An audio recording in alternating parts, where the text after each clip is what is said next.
Pernahkah Anda bertanya-tanya mengapa beberapa doa seakan-akan menggerakkan langit, sementara doa lainnya seakan-akan tetap berada di atas langit-langit?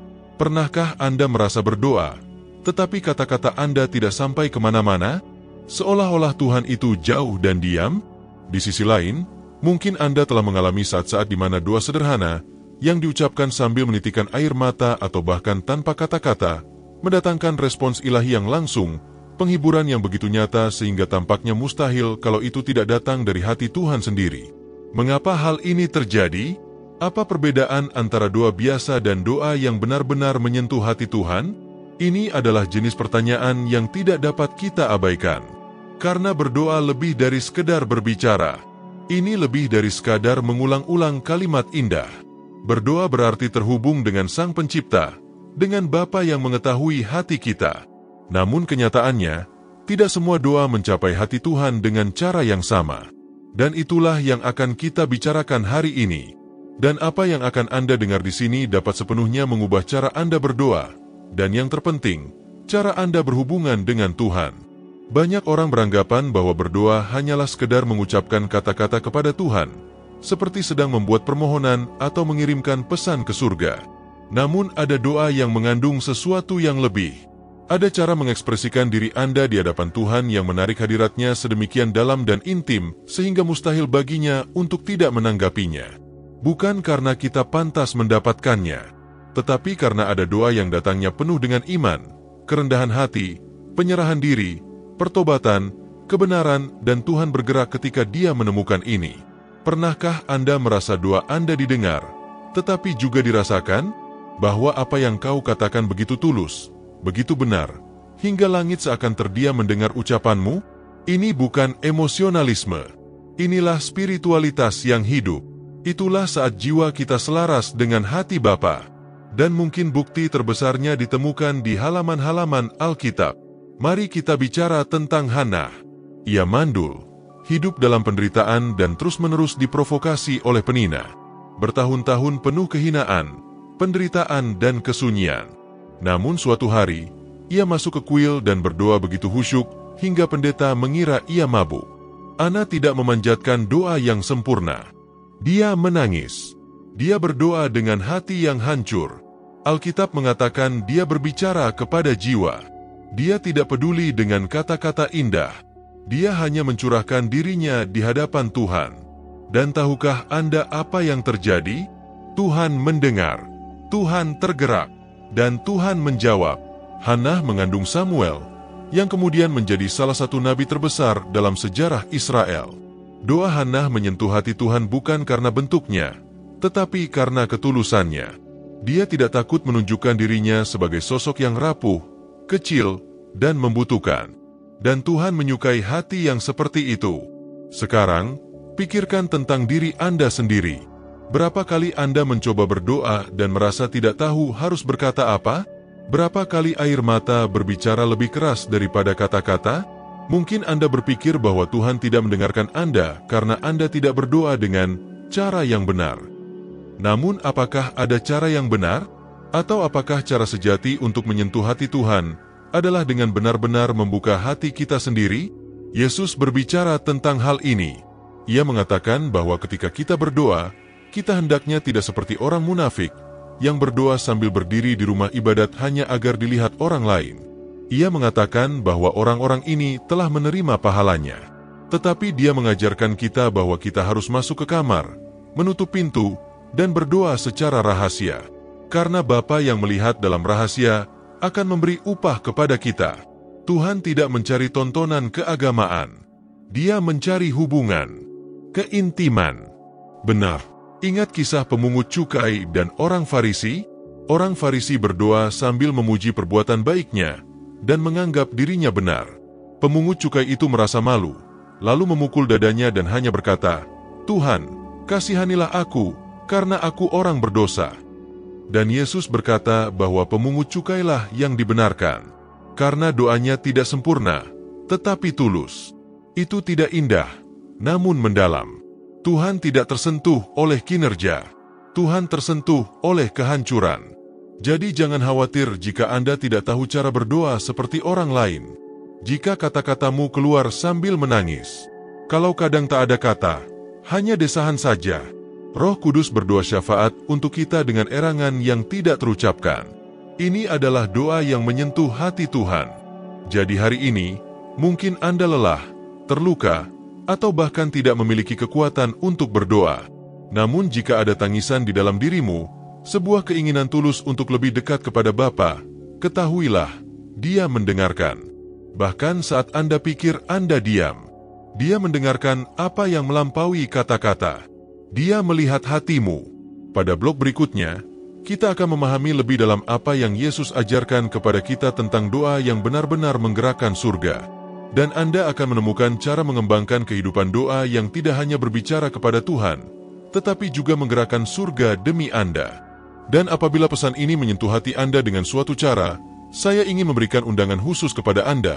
Berlanggananlah ke saluran ini, aktifkan loncengnya untuk menerima video-video berikutnya. Tinggalkan tanda suka Anda apabila kata-kata ini berbicara kepada Anda. Bagikan dengan seseorang yang perlu mendengarnya hari ini, dan berikan komentar di bawah. Pernahkah Anda mengalami doa yang menyentuh surga? Marilah kita bertumbuh bersama dalam iman, dalam keintiman dengan Tuhan dan dalam praktik doa yang benar. Mungkin sekarang Anda mulai menyadari bahwa doa bukan tentang mengetahui bagaimana berbicara kepada Tuhan, tetapi tentang mengetahui bagaimana bukalah hatimu untuknya. Dan ketika kita berbicara tentang menyentuh hati Bapa, kita tidak dapat mengabaikan apa yang Yesus ajarkan tentang hal itu. Tak seorang pun mengetahui hati Tuhan seperti Dia, dan tak seorang pun berdoa seperti Yesus berdoa. Salah satu adegan paling intens dalam kehidupan Yesus terjadi di Taman Getsemani. Saat itu adalah malam menjelang penyaliban. Dia tahu apa yang akan terjadi: pengkhianatan, kesakitan, penghinaan, kematian. Dan di sana, sendirian, berlutut di antara pohon zaitun, Yesus berdoa. Namun itu bukan doa biasa. Itu adalah doa yang dipenuhi dengan kesedihan.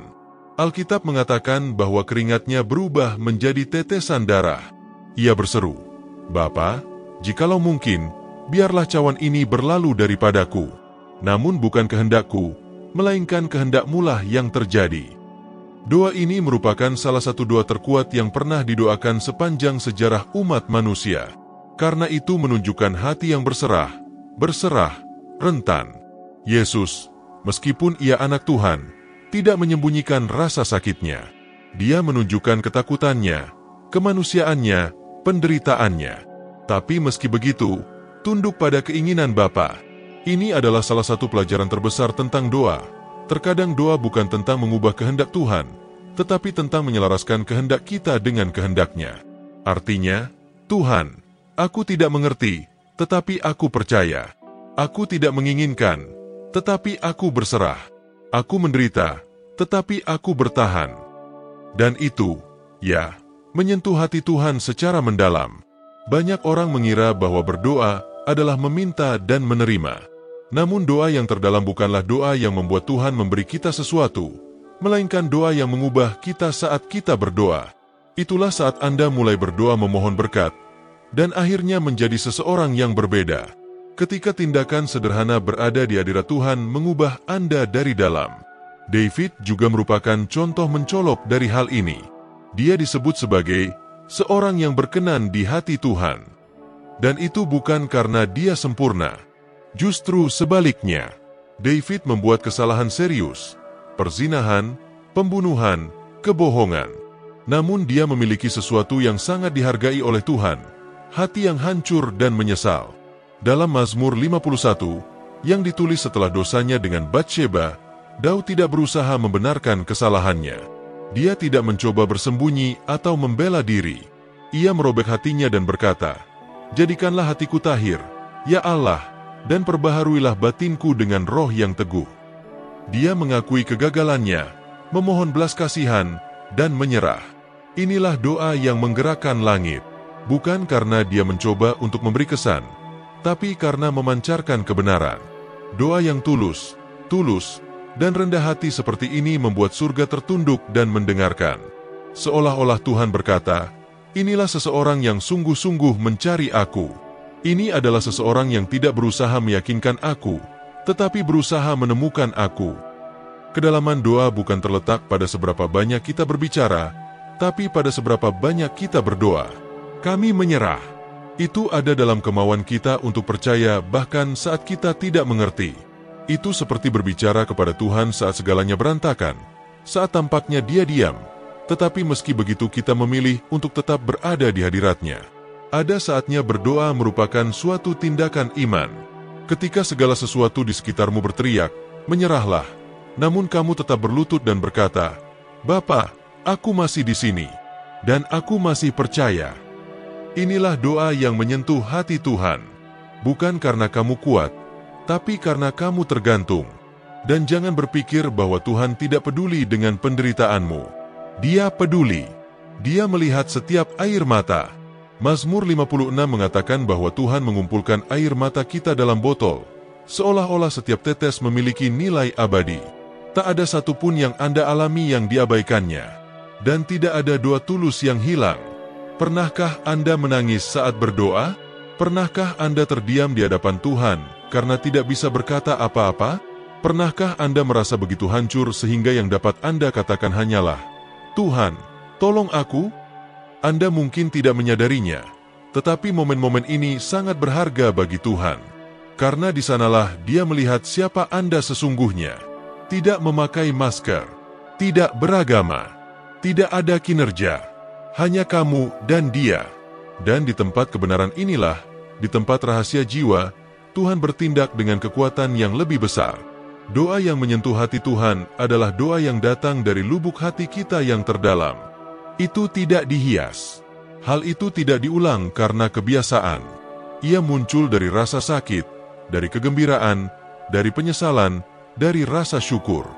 Dan ketika Anda berdoa seperti ini, bahkan jika Anda tidak melihatnya, ada sesuatu yang bergerak. Anda mungkin telah berdoa lama tanpa melihat hasil. Anda bisa menangis, menunggu, dan tidak ada yang berubah. Namun itu tidak berarti Tuhan tidak mendengarkan. Terkadang jawaban Tuhan yang terbesar bukanlah pada keadaan, tetapi pada transformasi yang terjadi dalam diri Anda saat Anda menunggu. Rasul Paulus meminta Tuhan 3 kali untuk mencabut duri dari dagingnya. 3 kali dia berdoa dengan iman. Dan 3 kali Tuhan menjawab dengan diam. Namun akhirnya Tuhan berfirman, "Cukuplah kasih karuniaku bagimu." Tuhan tidak mencabut duri itu. Dia menguatkan Paulus untuk bertahan. Dia tidak memberikan jawaban yang diinginkan Paul, tapi itu memberi kehadiran yang dia butuhkan. Terkadang menyentuh hati Tuhan tidak berarti membuat dia mengubah banyak hal. Itu berarti bahwa kamu menyentuh sesuatu yang sangat dalam di dalam Tuhan, bahwa Dia memutuskan untuk bekerja di dalam Anda dengan cara yang jauh lebih hebat daripada yang Anda harapkan. Tuhan tidak terkesan dengan kinerja. Dia tergerak oleh penyerahan diri. Oleh karena itu, jangan pernah meremehkan nilai doa yang diucapkan sambil menangis. Jangan pernah meremehkan doa yang dibisikkan di tengah malam, saat tidak ada seorang pun yang melihat. Tuhan melihat, Tuhan mendengarkan, dan Tuhan menjawabnya pada waktu yang tepat, dengan cara yang tepat, dan dengan kasih yang seringkali hanya kita pahami setelah mengingatnya kembali. Di blok berikutnya, kita akan melangkah lebih jauh. Marilah kita belajar, dalam praktik, bagaimana membangun kehidupan doa yang konstan, mendalam, dan menyentuh hati Tuhan setiap hari.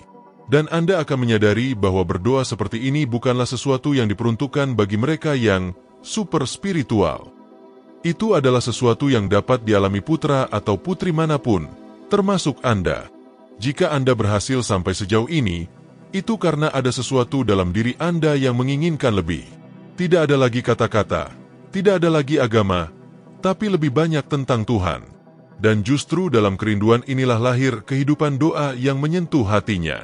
Kita tidak hanya berbicara tentang saat-saat ketika kita ingat berdoa ketika menghadapi kesulitan. Kita sedang berbicara tentang perjalanan berkelanjutan menuju keintiman, kebenaran, dan penyerahan diri. Namun, bagaimana kita membangun kehidupan doa ini? Bagaimana kita dapat beralih dari doa yang dangkal dan otomatis kepada doa yang hidup dan mendalam yang menggerakkan surga?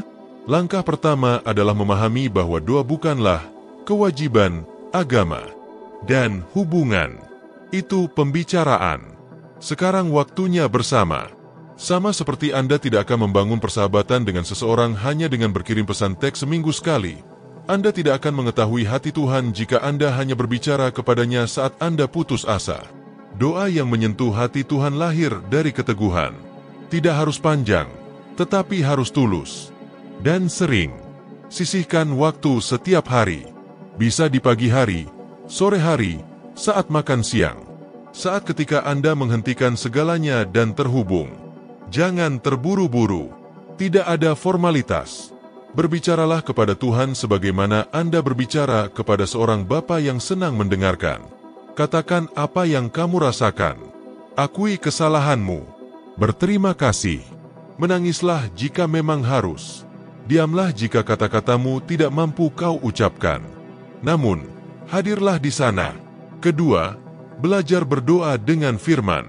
Bukalah Alkitab dan gunakan Mazmur, doa-doa Yesus, seruan para nabi sebagai dasar doa Anda. Bukan sebagai formula, tetapi sebagai inspirasi. Firman itu menuntun kita, menyelaraskan kita, menguatkan kita. Dan ketika kita berdoa sesuai kehendak Tuhan sebagaimana terungkap dalam kitab suci, kita yakin bahwa Dia mendengar. Ketiga, berdoa dalam iman. Bukan iman yang buta, melainkan iman yang berdasarkan kepercayaan kepada karakter Allah. Keyakinan bahwa sekalipun segala sesuatu nampak gelap, Dia tetap baik. Iman bahwa Dia sedang bekerja, bahkan saat keheningan seakan tak berujung. Iman bahwa Dia dekat, bahkan saat kita merasa sendirian. Dan terakhir, berdoalah dengan berserah. Menyerahkan kendali adalah salah satu bagian tersulit dalam kehidupan rohani. Namun disitulah doa menjadi lebih dalam. Ketika kita berkata, Tuhan, aku ingin begini, tetapi biarlah kehendak MU yang terjadi. Ketika kita menyerahkan keyakinan kita untuk percaya pada kebijaksanaannya. Doa yang menyentuh hati Tuhan bukanlah doa yang menuntut, melainkan doa yang penuh kepercayaan. Bukan Dia yang mencoba meyakinkan, tetapi Dia yang menyerah. Bukan Dia yang meminta segalanya menjadi benar, tetapi Dia yang menerima dibentuk, bahkan ketika itu menyakitkan. Anda mungkin sedang mengalami masa sulit. Anda mungkin lelah, putus asa, dan merasa kering di dalam. Namun Tuhan memanggilmu untuk melakukan lebih dari itu. Ke tempat di mana kata-kata tidak diulang, tetapi dirasakan. Di mana pertemuan tidak jarang terjadi, namun terjadi setiap hari.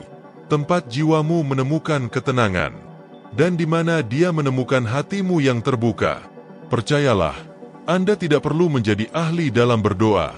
Anda tidak perlu tahu harus berkata apa. Tidak perlu menghafal ayat-ayat. Anda hanya harus bersedia untuk mengulurkan tangan. Untuk duduk di kaki Bapa. Untuk membuka jiwamu. Bahkan jika itu hanya untuk mengatakan, Tuhan, aku di sini. Dan Dia akan mendengarkanmu. Dia selalu mendengarkan. Doa yang menyentuh hati Tuhan adalah doa yang datang dari hati yang rindu bersamanya. Bahkan tanpa jawaban, bahkan tanpa jaminan, bahkan di tengah penderitaan. Mungkin yang Tuhan tunggu bukanlah doa baru, tapi hati yang baru, hati yang patah, rela, dan sensitif. Karena hati inilah yang tidak dipandang hina olehnya. Anda dapat memulainya sekarang juga. Anda tidak perlu menunggu saat yang ideal. Sekaranglah saatnya.